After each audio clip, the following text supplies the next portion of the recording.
Pro players, the great players, use these as a reference alone. They're not the be-all, end-all. Vince Gill, his ears are better than digital tuners. I've seen it. I've been on the receiving end of it. I've strummed a chord and had him say, your third string's a little bit flat, and he's right. What I'm going to do today is go through Lenny Breau's technique of tuning. In order to start from a good reference point, these strings are fairly new. I'd burn through strings. I can kill a set within hours. Thank you, GHS, for taking care of me. You want to be working with a good set of strings. An old set of strings, they lose their intonation. I'm going to throw this guitar wildly out of tune, and then we're going to get in tune without a digital tuner. So let's just say I just start doing bad things here. I don't know what I'm doing. Can't hear it. It's going to be bad. It's going to be really bad. I hope that sounds pretty terrible to you. We're going to start with the Lenny Breau technique by chiming the 7th fret, the harmonic, on the 5th string, the 7th fret, the harmonic on the 5th string, the 7th fret, the harmonic on the 5th string. If you have a tuning fork, even better. If you don't, but you have access to some kind of tone generator, even better. That's what I'm going to do. And as a last resort, if the only thing you have is your digital tuner, that's fine. Use it. But instead, you're just going to use it for one note. Okay, I don't care how you get started, but any of those three methods will help. I'm going to go ahead and use a tone generator. The tone is 330 hertz, 330 hertz, 330 hertz, 330 hertz. That corresponds to the note of that harmonic, which is also the same pitch as the high E string. Now check this sweet tone out. You can hear that when things are comically out of tune, there's an oscillation. You're tuning to eliminate that, and that's your litmus test. So when you get rid of that and it sounds pure and even, and there's no more beating back and forth, you're in tune. I'm flat. As Tor Ekman, George Costanza's holistic healer, minor character of Seinfeld, once said, your tea is ready now. I'm ready for my audition with the Shags now. Philosophy of the world.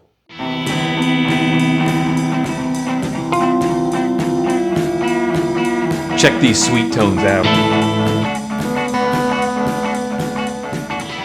I'd fit right in the garage rock band, the Shags. If I ever go crazy and completely lose it on camera, now you'll know why. Also, a little known guitar fact, Tor Ekman, the actor who played Tor Ekman, was on Stevie Ray Vaughan's very first recording session. True story. Now let's get the guitar in tune. Look at that, it went away.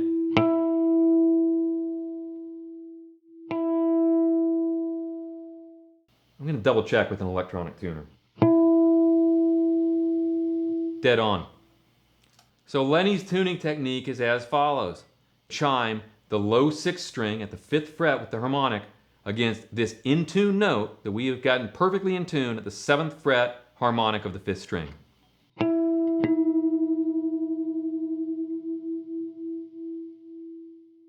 And don't worry about getting this part of the process absolutely perfect. This is the first step, and then we fine-tune it in a moment.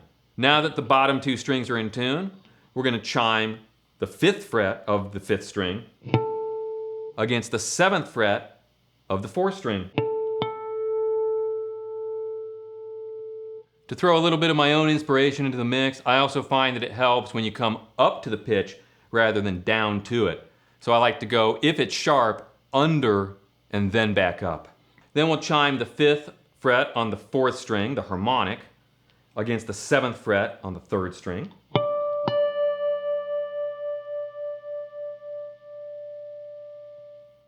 From there, you're going to fret the 4th fret on the 3rd string and sound that against the open 2nd string. That 2nd string is sharp.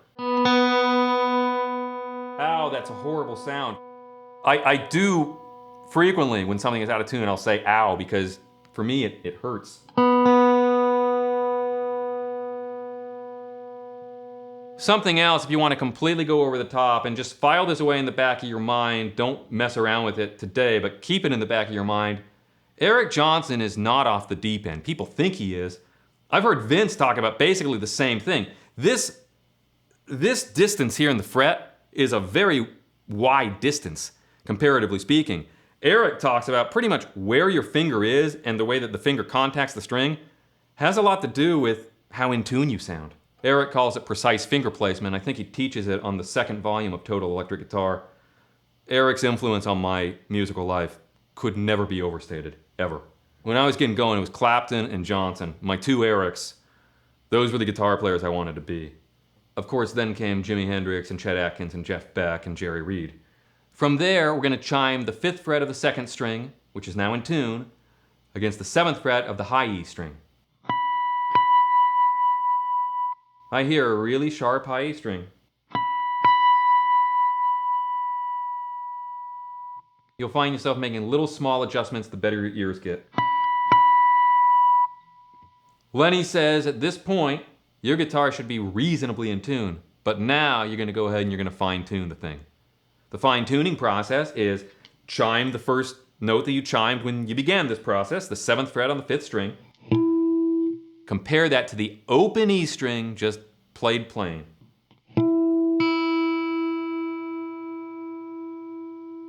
Look at that, I fine-tuned it.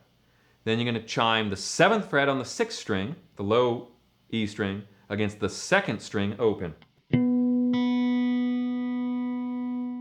I'm confident that's in tune now. You're going to go ahead now and chime the 12th fret on the 3rd string, natural harmonic, and compare that to the artificial harmonic, putting your finger down on the 3rd fret of the high E string and chiming at the 15th fret.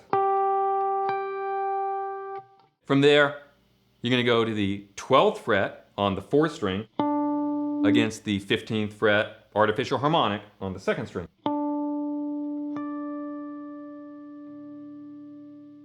Make sure you're not bending anything with your finger in the left hand, especially if you're on an electric guitar with lighter strings.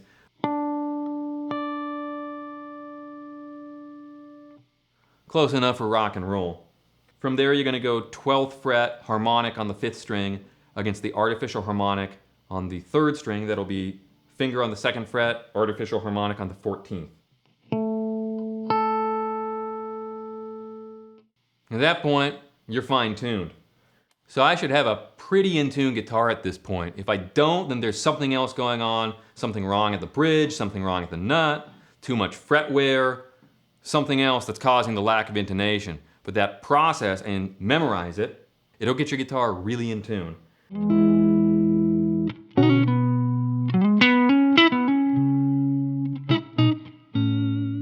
Guess what? These strings are completely dead now. Hot video lights, GHS, boomers, nickel rockers on vintage guitars.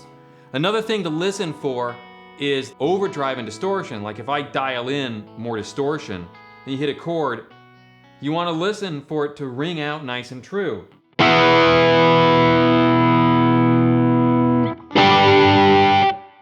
Heard that? I pushed it a little bit out of tune on the G. Really good next point. If you hit the guitar too hard, you're going to throw it out of tune. The guitar is in really good tune, but if I hit it too hard, it won't be anymore. It's sharp in the middle. I'm pushing it too hard with my left hand. Don't do that. You want to do this.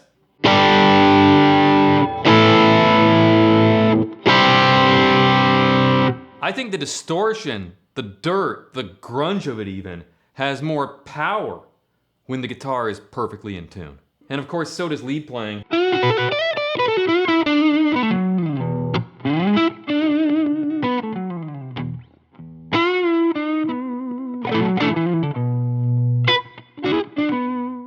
Even though I threw the guitar completely out of tune on purpose in the beginning and annihilated another set of strings, I did it in order to help you, and I certainly hope it has. You're not just getting in tune, you're actually giving your music more power, more impact. It's going to mesh well with other instruments in particular. I've seen Nashville criticized online in comment sections for being way too obsessed with tuning. Think about the Beatles, think about the Rolling Stones. But nobody was ever damaged by being in tune. You can only get better from there. So leave the juvenile stuff behind, leave the it doesn't matter behind, embrace the beauty of developing your ear, the beauty of getting more and more in tune every single day. My ear is still getting better. It's not something where the guitar is in tune and then it's set to go. You're gonna keep hearing things as you grow as a musician. And the better your ears and hands get together, the more you're able to dial this in even finer and finer. You're advancing as a musician, your ears will continue to grow all through your musical life, and you'll continue to get more and more in tune. So enjoy the process, keep at it, and I'll see you again next time.